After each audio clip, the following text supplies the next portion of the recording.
Tapi apa langkah-langkahnya ini yang belum jelas.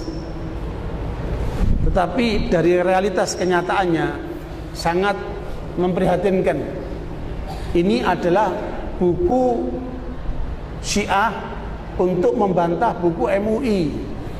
MUI mengeluarkan peringatan waspada terhadap pesatan Syiah. Oleh kalangan Syiah dibantah. Syiah menurut Syiah dikeluarkan oleh Ahlul Bait Indonesia, ormas Syiah resmi. Tetapi sayangnya dikasih sambutan oleh Menteri Agama. Ya, Menteri Agama kita ngasih sambutan justru membelain Syiah. Ada apa ini? Sementara buku MUI nggak dikasih pengantar oleh Menteri Agama. Aneh kan? Harusnya Menteri Agama melindungi umat Islam dari pengaruh Syiah. Tapi justru yang terjadi Menteri Agama membelain Syiah. Ada apa ini? Ini data ini. Sambutan Menteri Agama. Bahkan di Departemen Agama terakhir acara Syiah diresmikan. Belum pernah dalam sejarah Indonesia acara Syiah diresmikan oleh Departemen Agama, belum pernah. Baru sekarang. Belum pernah ulama-ulama Syiah bicara di Istiqlal. Baru sekarang. Mereka sudah mulai bicara di Istiqlal. Artinya mereka sudah menembus wilayah pemerintah. Ya, berarti ini tanggung jawab kita umat Islam. Bagaimana kemudian mendesak pemerintah untuk membatasi dari pengaruh Syiah itu. Karena jelas Syiah menjadi ancaman buat umat Islam, ancaman buat negara.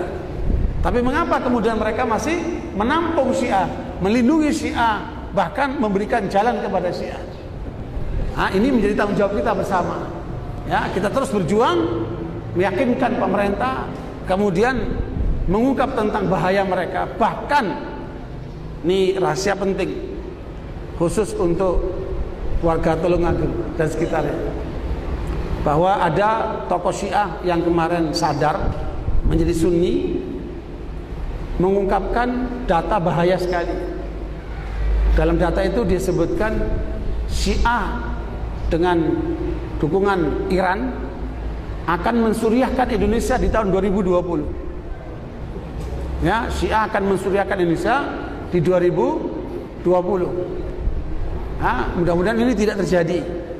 Tetapi dengan data ini kita harus menjadi waspada, ya, atas gerakan mereka ini.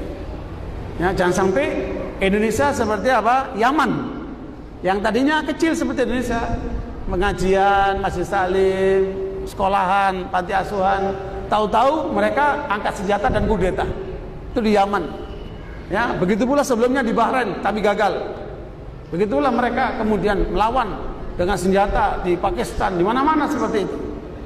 Dan ini tidak boleh terjadi di Indonesia.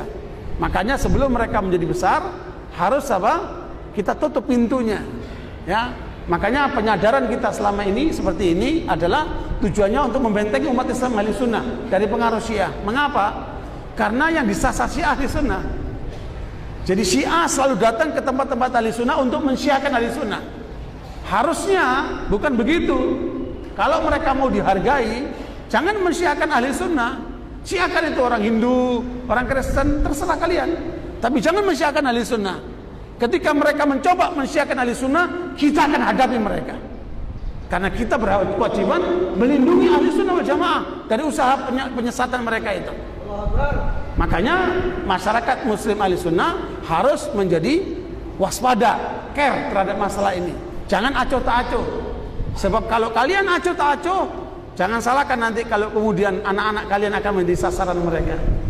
Ya, makanya kita semua harus bahu-membahu melindungi ahli sunnah wal jamaah dari segala upaya penyimpangan seperti ini.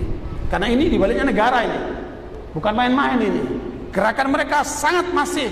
Lihat data-data tadi kan, mereka sudah masuk kemana-mana, bahkan sudah masuk ke TNI, ya, sudah masuk ke lembaga-lembaga negara. Kalau ini tidak diwaspadai, jangan-jangan apa yang mereka rencanakan di 2020 akan terjadi. Mudah-mudahan tidak terjadi. Makanya perlu kewaspadaan kita bersama. Ya, saya tidak nakut-nakuti, tetapi ini adalah peringatan dini untuk kita lebih waspada. Tsunami aja diperingatkan, apalagi aliran sesat.